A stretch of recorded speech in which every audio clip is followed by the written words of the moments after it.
बार एक आदमी वहाँ से अपने स्कूटर पे जा रहा होता है। तभी डरावनी डरावनी आवाजें आने लगती हैं। कहाँ जा रहा है? आजा, आजा मेरे पास।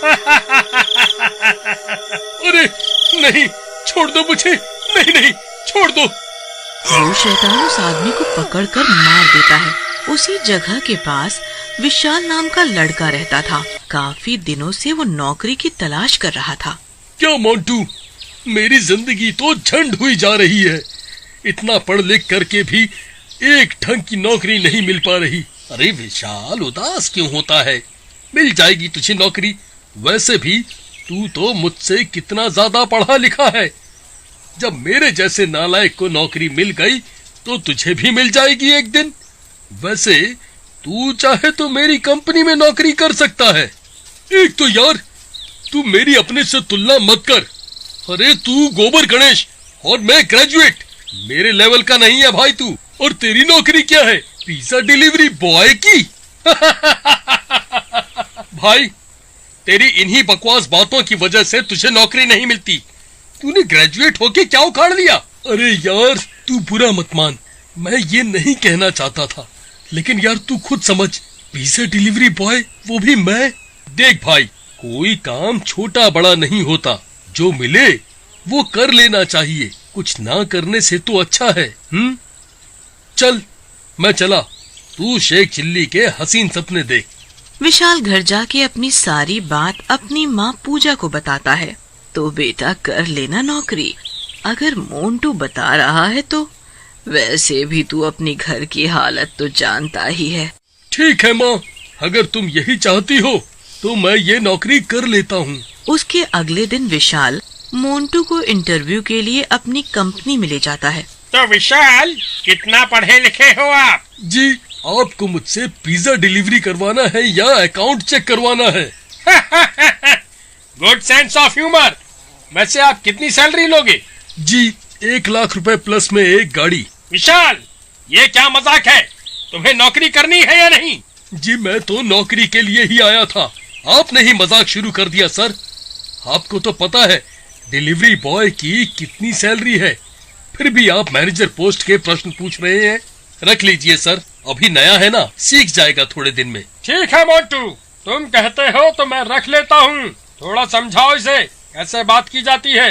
विशाल, ये लोहा रोड की एक डिलीवरी है, अर्जेंट प्लीज कर दो।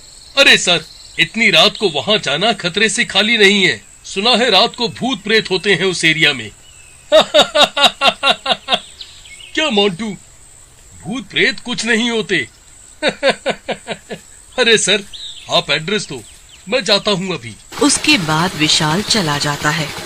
अरे क्या खूबसूरत जगह है, इतनी शांति है यहाँ। ये मोंटू तो फालतू में ही डरता है। अरे वाह, क्या खूबसूरत लड़की है यार। ये मेरी गर्लफ्रेंड बन जाए तो मजा आ जाए। जी, मेरा नाम मोना है।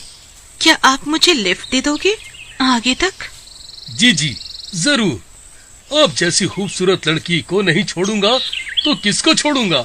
अरे लेकिन आप तो पिज्जा डिलीवरी करने जा रहे हैं, आपको दिक्कत होगी। आधे घंटे में देना होता है ना आप लोगों को डिलीवरी। अरे नहीं मोना जी, आपको पहले लिफ्ट दूंगा। वैसे भी जिस पेटू को खाना होगा ठंडा खा लेगा। इसके बाद विशाल मोना को स्कूटर पर बिठा लेता है और वहाँ से चल पड़ता है। थोड़ी दूर आने पर उसका स्कूटर झटके मारकर रुक जाता है। अरे ये क्या हो गया? ये स्कूटर आगे क्यों नहीं बढ़ रहा है? लेकिन जैसे ही विशाल स्कूटर से उतरता है, उसके होश उड़ जाते हैं। मोना के पांव उल्टे होते हैं और शैतान अपने असली रूप में आ जाता है। क्या हुआ विशाल, दिल वाले विशाल? डर गए मेरे पैरों को देखकर? अब मेरा ये रूप देखो। भागो रे, ये तो भाई जान पे बनाई और लड़की पे टशन मार। भाग बेटा विशाल, भाग। अरे ये क्या कर रहा है दुष्ट, बाहर निकल मेरे शरीर से। पिज्जा मास्टर, आज तो मैं तेरे शरीर में ही रहूंगा। और तेरे शरीर की मदद से शिकार करूंगा। इसके बाद विशाल वापस अपने ऑफिस आता है, लेकिन वो बदल जाता है। वो किसी से बात नहीं करता और चुपचाप अपनी कुर्सी पर बैठ जाता है। क्यों? और चले विशाल, लगता है मजा आ गया लोहा रोड की डिलीवरी में, क्यों? बहुत बोलता था इंटरव्यू में।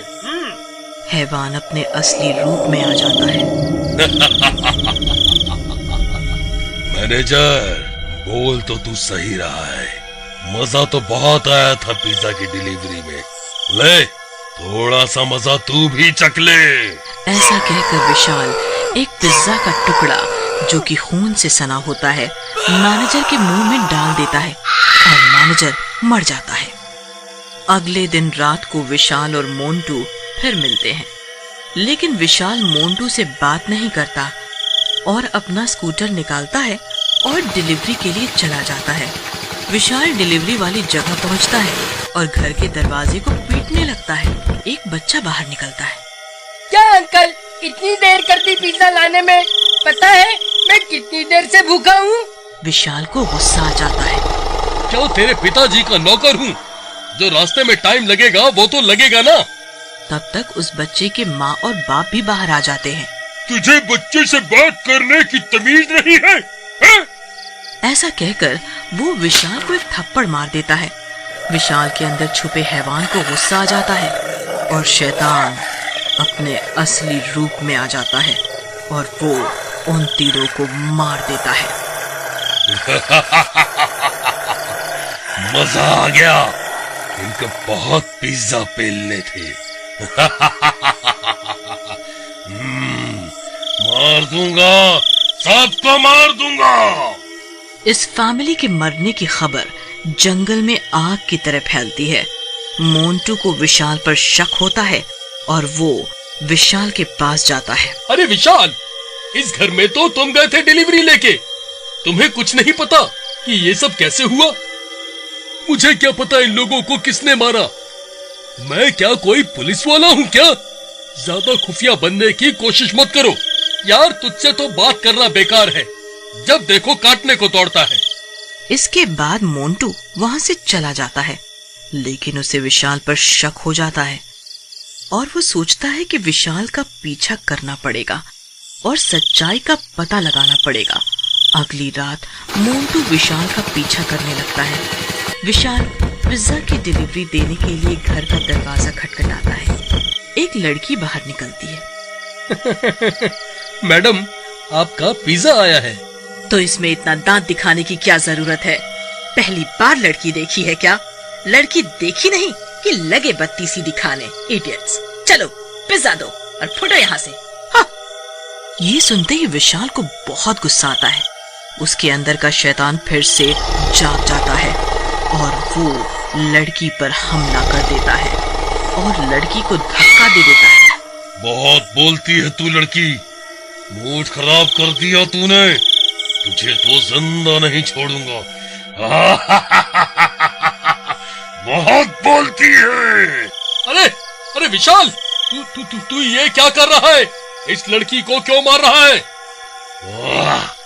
तू फिर आ गया, समझाया था ना मेरे रास्ते में मत आ, लेकिन तेरी खुजली मिटती नहीं, लगता है तेरे को भी मरना पड़ेगा। जैसे ही विशाल मोंटू को मारने जाता है, मोंटू के गले में पड़ा माता का लॉकेट बाहर आ जाता है, जिसे देखकर शैतान घबरा जाता है।